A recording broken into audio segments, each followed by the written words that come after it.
Hola, soy la Basmati y hoy voy a hablar de Jasper Johns, que es un mito dentro del arte. Hasta hace poco, ayer os conté, tengo mi gato aquí, si veis los temblores, ayer os conté Jeff Koons, que es el artista más valorado en este momento, pero hasta hace poco el artista más cotizado era Jasper Johns, que llegó a vender, por favor, llegó a vender una serie por 110 millones de dólares. Ahora mismo no sé si tiene, es del año 30, debe tener 91 años, sigue trabajando. Es que esto es tremendo, esto es tremendo. Y trabaja a menos ritmo que cuando era joven, por supuesto, pero sigue haciendo cosas. Él es sureño y llega a Nueva York en un momento dado porque cuando es jovencillo, porque tiene un profesor de la universidad que le ve manera, él cuando, o sea, que le ve actitudes y lo manda allí para que se busque la vida. Lo que pasa es que él, por la edad que tiene, pues ha estado en la universidad, etcétera, él va a pillar todo el boom de, digamos, de Norteamérica cuando se convierte en potencia mundial, pero va a saber también aprovechar toda esta situación porque va a hacer un arte, digamos, rompedor y del lugar, por decirlo de alguna manera. Él va a estar muy influenciado por una visita, ahora lo contaré, que hace a Marcel Duchamp. Cambia totalmente su concepción del arte, pero después he de deciros que él es íntimo amigo. Bueno, él es gay y también cambia mucho porque él se hace amante, él es amante, es pareja toda su vida de Rauschenberg, que posiblemente mañana os hable de él, que es un artista también mítico, es como un pilar del arte. Entonces, él es también íntimo amigo de Merce Cunningham, ¿cómo se llama? De John Cage. Y bueno, lo más florido del arte norteamericano de ese momento. Son íntimos, hacen una piña y se ayudan entre ellos. De hecho, él es muy inteligente, tiene altibajos, por supuesto, porque tiene que hacer el servicio militar. Está la guerra de Corea, luego él se va, está 2 años en Japón, tiene que interrumpir todo su trabajo de creación y al principio está absolutamente canino. Y entonces él está 2 años en Japón y luego cuando vuelve no tiene medio y entonces lo que trabaja es en librerías, o sea, trabaja de dependiente de librería y aprovecha también para leer y a su vez se mueve con todo este grupillo que se ayudan entre ellos. Él empieza a ganar dinero relativamente pronto y ayuda, por ejemplo, a la, ¿cómo se llama? Merce Cunningham a organizar digamos, su ballet. Sabéis que es un bailarina, coreógrafa, bueno, en fin. Y bueno, en un momento dado hacen incluso una obra de Marcel Duchamp. Después, él a lo largo de toda su vida, porque su vida es larga y es muy trabajador, hace también ¿cómo se llama? The Waiting for Godot. Bueno, pues hace, no me sale el nombre, que estuvo a punto de ser yerno, bueno, no me sale el nombre, bueno, pues hace, digamos, un trabajo donde él ilustra, etcétera. Y después, él está considerado expresionista, está considerado pop, está considerado, ¿cómo se dice? Conceptual, está considerado neodada. Bueno, él simplemente os voy a decir que es una persona muy inquieta, es una persona muy, muy educada. En Estados Unidos lo adoran y el resto del mundo también. En España se han hecho retrospectivas suyas, una en el Reina Sofía que venía directamente del MoMA, de los 40 últimos años de trabajo. Ya sabéis que a los buenos artistas siempre les gusta, digamos, introducir en esa retrospectiva lo que están haciendo a día de hoy. Y después hace otra que es más tardía, que no sé si en el 2014 o 2017 que la hacen en el Iván, o el 2000, no me acuerdo la fecha, pero es en el 2000 largo, a partir del 2010, no sé si el 2011, el 2000, no me acuerdo. Y entonces en esa introduce piezas que ha hecho recientemente, que ha hecho en el 2007. O sea, quiero deciros que él dice que para ser buen artista hay que esforzarse muchísimo, hay que intentar ser auténtico y hay que entregar todo lo que se tiene en el interior y esforzarse por ser buen artista. Tengo ahí varias frases suyas que me hacen muchísimas gracias. Es una persona muy honesta, es una persona muy trabajadora y es una persona, es ahora mismo, no sé, del siglo XX, es un mito, es un pilar. Y ya os digo que está para él es lo más importante, es más importante, digamos, el proceso que la obra en sí misma. Ya sabéis que en esta época, si no sabéis lo digo yo, en esta época de los años 50, digamos, emerge un arte procesual, como os estuve contando con los dripping de Pollock, en fin, hay digamos, el arte va mudando. Ya sabéis que está el expresionismo abstracto en la posguerra americana, porque nosotros tenemos también nuestro abstracto en España, porque y a nivel mundial, porque lo que ocurre es que de alguna forma, como pasa en todas las guerras mundiales, como pasó en la Primera Guerra Mundial, donde emergen muchas vanguardias, si realmente lo que dicen los jóvenes es que si realmente todo el progreso, todo nos ha llevado a esto, pues la verdad abominamos de lo que no, de nuestra tradición, y entonces pues se ponen de moda ¿cómo se llama? Las cuevas, digamos, con pintura rupestre y tal, porque no quieren tener referencias anteriores, porque eso ha llevado, en lo que se supone que es cultura, lo que se supone que es progreso, ha llevado a una cantidad de millones de muertos y, bueno, a generaciones totalmente rotas. Y entonces, pero bueno, él no se queda en eso, él se mueve muchísimo mal. Y él, lo que pasa es que cuando su amigo Rauschenberg va a verlo, Leo Castelli a su casa, se encuentra, porque son amantes, bueno, viven juntos, se encuentra obras suyas que él es un total desconocido. Entonces Leo Castelli, que tiene buen ojo, le dice que le hace una exposición en su galería, que su galería era, yo creo que la más importante de Nueva York. Apuesta por él, un total emergente, como hace la gente que tiene buen ojo. Y en 1958, cuando hace esa exposición en el museo, en la galería de Leo Castelli, presenta por primera vez su serie de flags, que significa bandera en inglés, y entonces pues el director del MoMA, que se llama Core, ahora lo contaré todo, le estoy haciendo así una síntesis rápida, decide comprar 4 para la colección permanente del MoMA, y eso lo lanza al total estrellato. Él, digamos, cada década, él ya a partir de esa exposición de 1958 ya es una persona, digamos, con un boom. A partir de entonces, él va a estar totalmente cambiando, mutando, todo el tiempo va a estar mutando en diferentes, ¿cómo diría yo?, estilos. Y entonces, claro, cuando se habla de Jasper John no se puede hablar de una sola cosa, porque él hace muchas cosas muy diferentes, hace también unos números, en fin, pero su bandera yo creo que es lo más conocido de todas sus series. Tiene series maravillosas de cosas muy bonitas, y es también un grabador maravilloso, tanto en serigrafías como en litografía.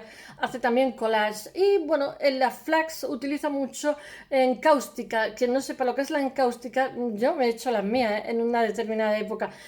Ya sabéis, bueno, si no sabéis lo digo, vosotros oiréis el óleo, ¿no? El óleo es aceite con pigmento. Lo que pasa es que al ser industrial, antes se lo fabricaban para acelerar el secado, bueno, pues le echan, para que tenga textura, le echan un poquito de cera, le echan una serie de cosas, ¿no? Pero lo que haces con la encáustica es que te fabrica cera, le echa, o sea, es óleo, aceite, pigmento, y le echan más cantidad de cera. Entonces es como si fuera una barra. Entonces pintas con la barra, en vez de pintar con un pincel, pintas con la barra. Y os digo, si no lo sabéis, que por ejemplo el acrílico, que es una pintura para pintar paredes, cuando pinta en un cuadro, un color tapa a otro color. Pero sin embargo, en el óleo los colores se suman, una cosa, subo la siguiente y tal, y eso es una maravilla, porque puedes crear unos efectos maravillosos si sabes controlarlo, ¿no?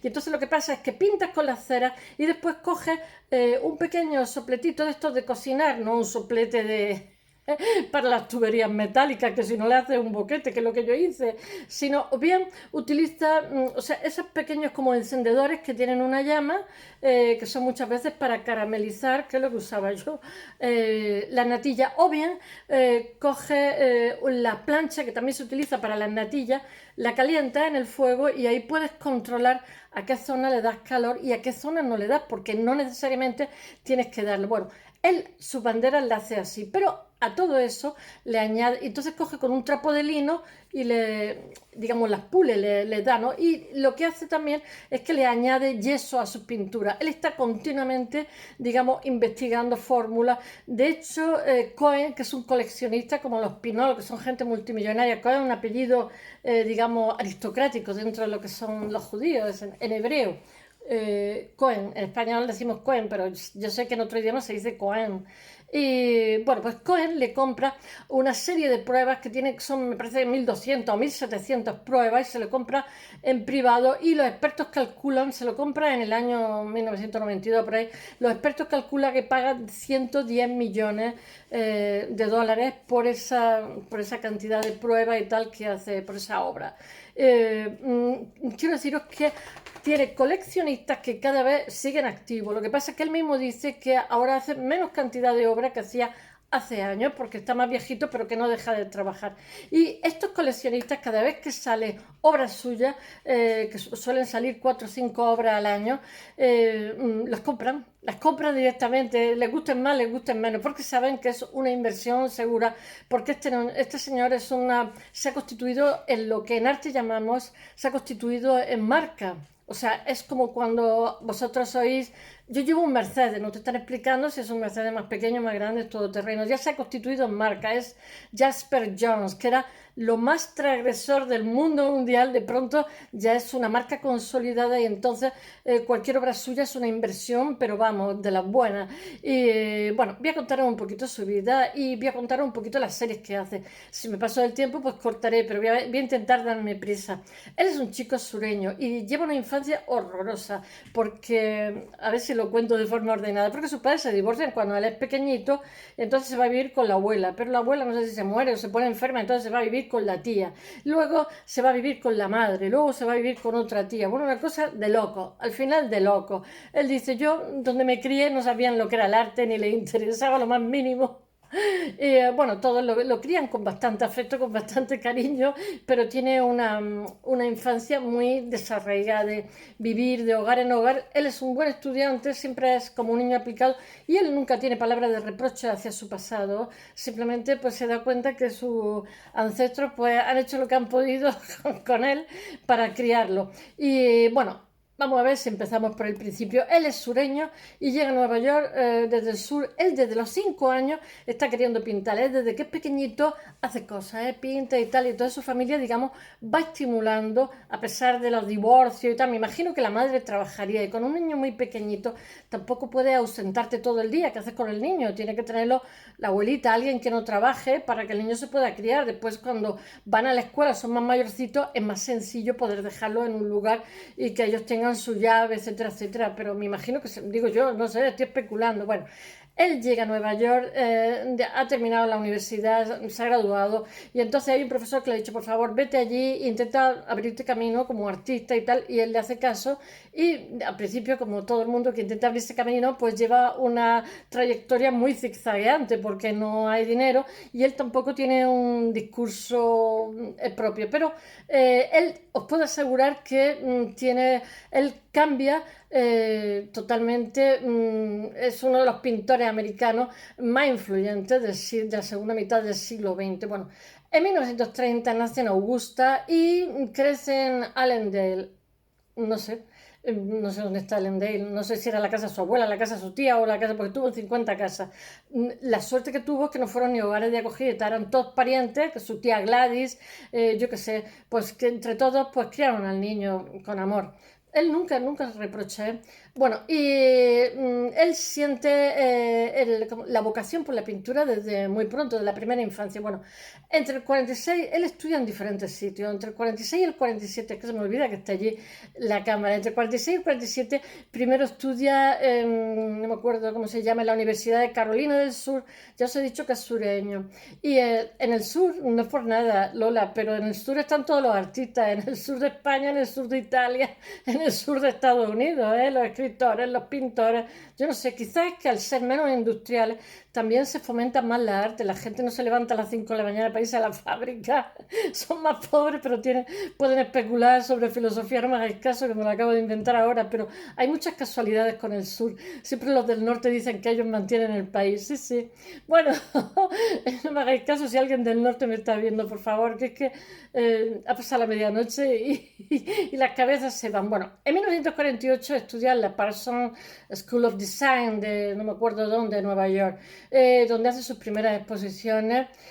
Bueno, lo que pasa es que le pilla la guerra de Corea, pues generacionalmente ha nacido en 1930 y pues le toca irse y bueno, y supone un parón en todo lo que son en el tema artístico, una interrupción. Y él está destinado, sirve 2 años en Japón.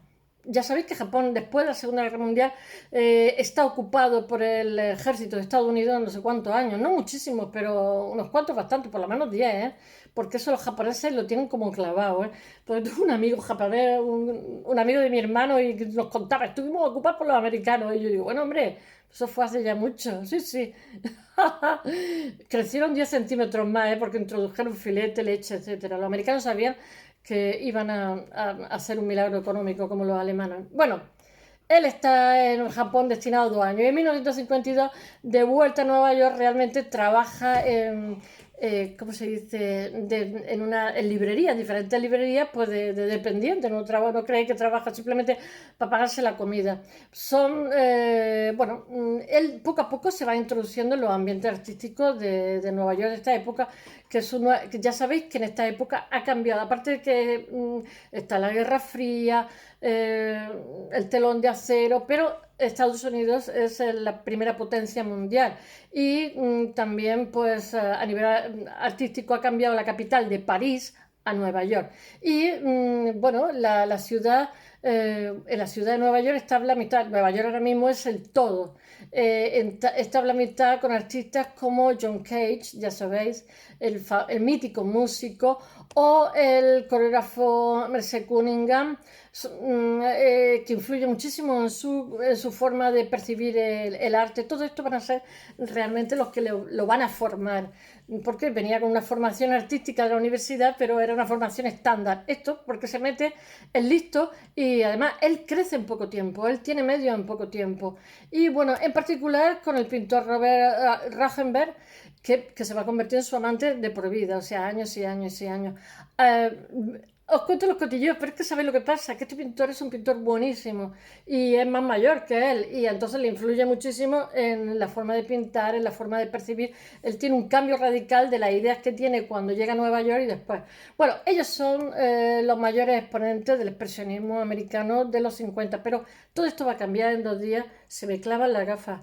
Va a cambiar porque tienen Jasper John, de que nos estoy hablando hoy, es muy muy inquieto y no solamente va a cambiar, sino que después cuando cambie volverá a cambiar y después cuando cambie volverá a cambiar. Prácticamente cada decena él está mutando, está digamos cambiando el registro, que eso es artísticamente maravilloso. Lo que pasa es que no todo el mundo se atreve porque muchas veces cambia el registro y siempre tienes que arriesgar. Es un experimento, es una osadía. Puede que te salga un churro y casi siempre salen churros. Pero bueno, él sabía que si se quedaba parado, como he dicho muchas veces, esclerotiza. No puedes convertirte en caricatura de ti mismo. Bueno, su obra realmente da un vuelco total cuando él genera muchos estilos. Bueno, su percepción realmente del arte cambia, es un shock cuando va a haber una exposición de Marcel Duchamp en Pensilvania, que es el Gran Cristal, no me acuerdo cómo se llama, Large Glass, pero no me acuerdo en castellano cómo era,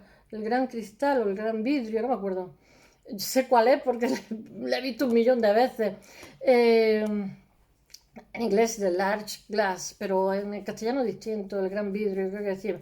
Bueno, en la que se muestra una nueva forma de crear, diferente a la conocida, como ready-made, o sea, según la cual lo que se hacen es que se aprovechan objetos, se transforman objetos, digamos, encontrados, o sea, de forma fortuita, y se confecciona con ellos piezas. Entonces, a partir de entonces le empieza a introducir a su obra, pues le mete cucharas, le mete tenedores, yo qué sé, le mete de todo lo que pilla. Todo esto viene de la época de la obra del discípulo de Freud, que no me acuerdo cómo se llama, que os he hablado montones de veces de él, y el inconsciente colectivo, que se muere en el año 57 y antes de eso deja hecha una obra, pocos meses antes de morir le da un ataque y piensa que no ha dejado, digamos, una obra para el gran público, porque, digamos, todo lo que escribe es específico para gente profesional, ¿no? Y entonces escribe una obra, no me acuerdo cómo se llama, el discípulo de Freud, que es digamos, el creador de la psicología analítica, y escribe una obra para el gran público y cuando la termina prácticamente se muere. Bueno, pues todo esto influye muchísimo en el arte desde los años prácticamente 20, 30, esta idea viene influyendo desde el final del siglo XIX con Freud, pero después continúa influyendo mucho más. Y una de ellas es lo del cadáver exquisito, lo del surrealismo, lo que está ahora también experimentando el introducir, digamos, objetos cotidianos en las piezas. Bueno, y él a partir de entonces cambia totalmente cuando ve la obra de Duchamp. Muchas veces a Picasso le deprimía cuando era viejo, que hicieron una encuesta en Francia preguntándole a la gente de la calle que quién creía que había influido más ¿cómo se dice? En el cambio del arte, si Duchamp o él. Y la mayoría de público de la calle, no sé si por chauvinismo, que los franceses lo son mucho, dijeron que Duchamp. Y eso le entristeció muchísimo a Picasso, porque él estaba convencido que había cambiado totalmente el arte del siglo XX. La verdad es que lo había cambiado, pero también Duchamp. O sea, mano a mano. Yo lo diría, yo lo dejaría 50-50.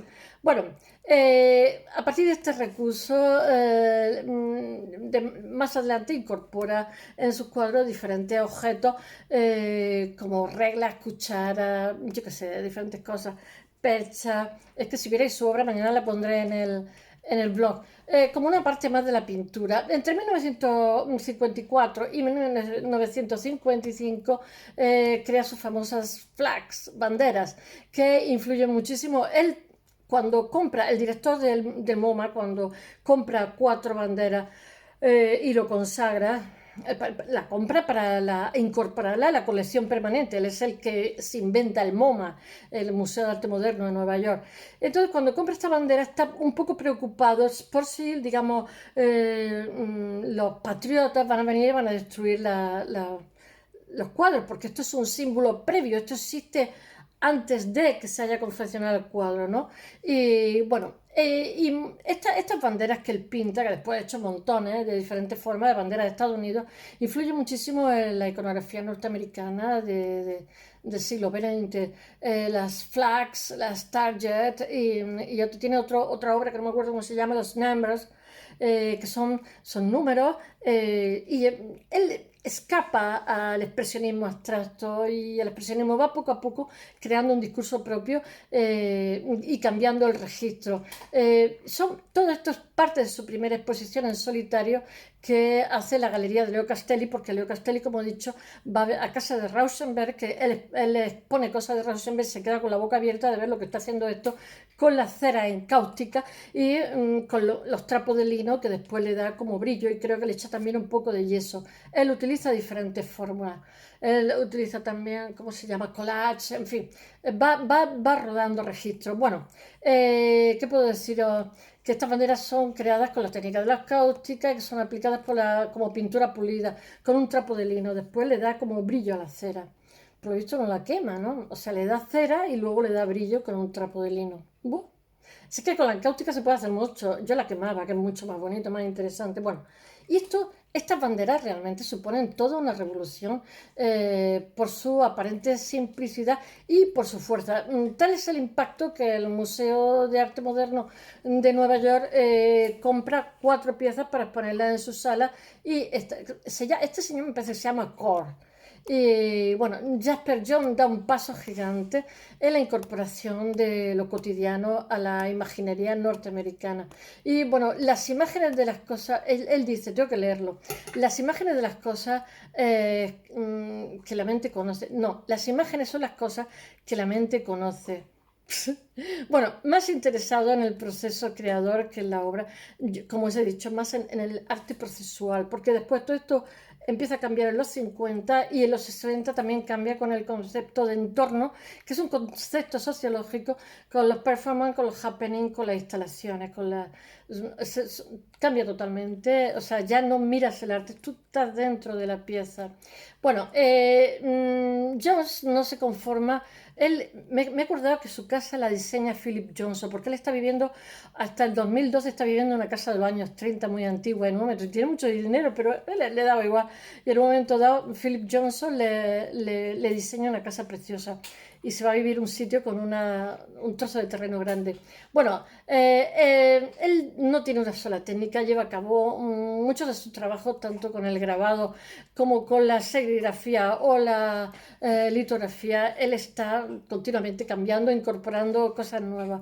En estos momentos su carrera es cuando se aleja del expresionismo abstracto, como he dicho, que empieza a crear para acercarse a nuevos estilos, como he dicho, como él dice que es neodada. Yo el neodada no lo he visto, pero lo repiten mucho por ahí, pero el pop sí que lo veo. Él es próximo al pop. O sea, sale del expresionismo, va al pop, después tiene también el minimalismo. Yo el pop lo veo que repite mucho la imagen, el minimalismo también lo veo, el conceptual también, y bueno, de los que muchos piensan que es creador. Yo eso tampoco me atrevería a decirlo. Yo lo que sí que noto es que es sensible. No, le afecta la sensibilidad de la época. Entonces, conforme va cambiando la sensibilidad, él va por delante, o sea, él va cambiando también su forma de hacer arte y todo lo que hace es genial y muy interesante. Pero él dice, él hace mejor 1700 pruebas, 1200 pruebas antes de hacer un cuadro, antes de hacer otra determinada cosa. O sea, no creáis que se pone ahí con un cuadro, pues eso le evita lo que a Picasso le pasó en los años 50 y tal, que ya hacía muchos churros. O sea, las cosas no es que haya que repensarlas, pero sí hay que ver un poco, en fin, no me hagáis caso. Bueno, él comienza a incorporar diferentes objetos en sus cuadros, collages, que lo transforma en escultura. En 1960, en esta época ya cambió totalmente el registro, el chip, y colabora con otros muchísimos artistas que en el momento, como ya os he dicho, que colabora también en escritores, que no me acuerdo cómo se llama, el de Waiting for Godot. Bueno, da igual, ya me acordaré.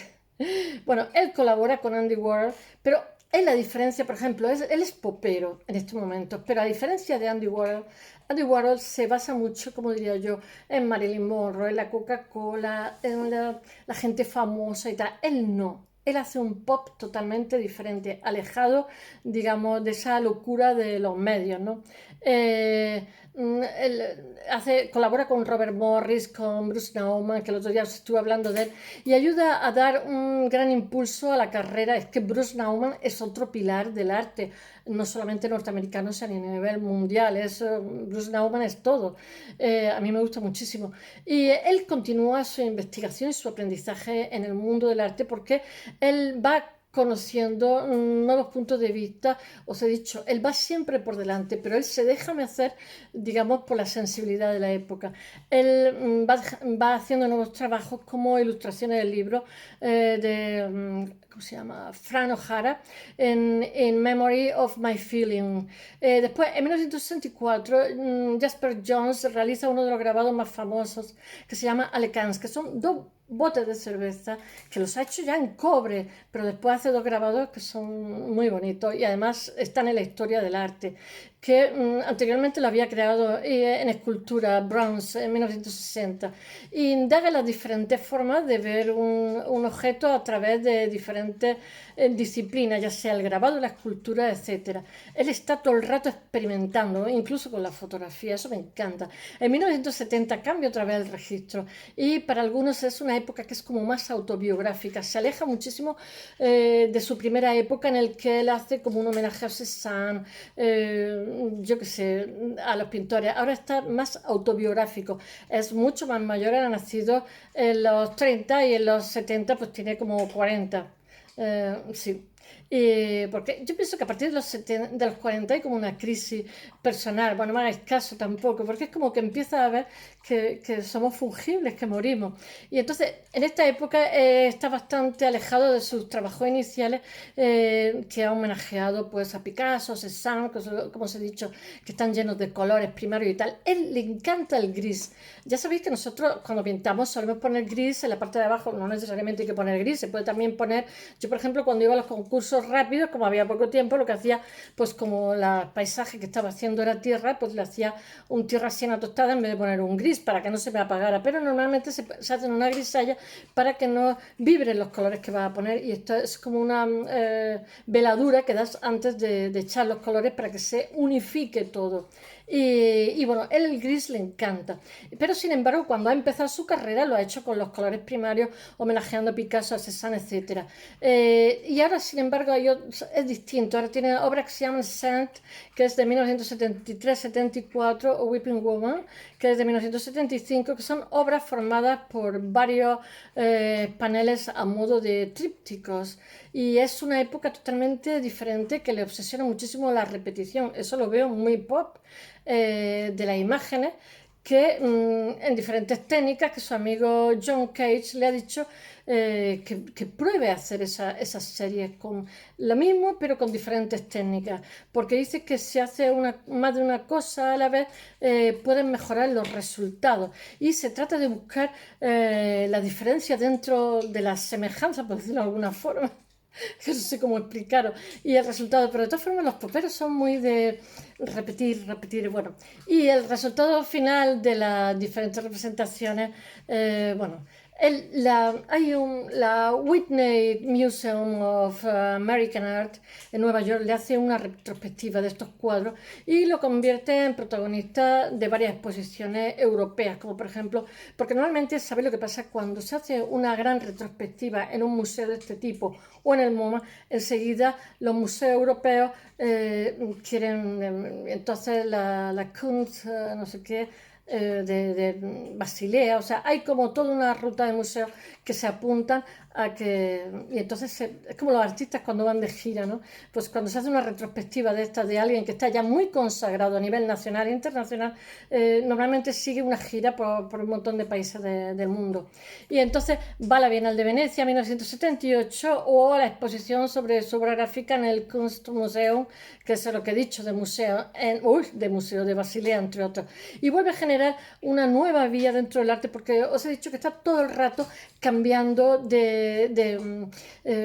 digamos, de registro. Hay un nuevo ciclo dentro de su propia creación. En 1987, la exposición del Museo de Arte Moderno de Nueva York, con la serie Las Estaciones Season, donde hay, digamos, seres humanos, y entonces se ve la primavera, el verano, yo qué sé, spring, summer, fall, winter. Bueno, la exposición después la llevan, es la primera exposición que se hace, y esa misma exposición luego viene al Reina Sofía, que os he dicho, que abarca, el Reina Sofía hace una retrospectiva que abarca 25 años de su carrera a través de 180 obras seleccionadas por Riva Castleman, que es la directora de grabados y libros del Museo del MoMA, del Museo de Arte Moderno de Nueva York, que es una de las retrospectivas más importantes que se han hecho, de las que se realizan sobre su grabado. Cuando están muy consagrados, se le hacen muchísimas retrospectivas, porque están consagrados. Entonces todos los museos quieren tener a los number one, que son ellos, pues como dije ayer, a Jeff Koons, a le han hecho retrospectivas por todos lados.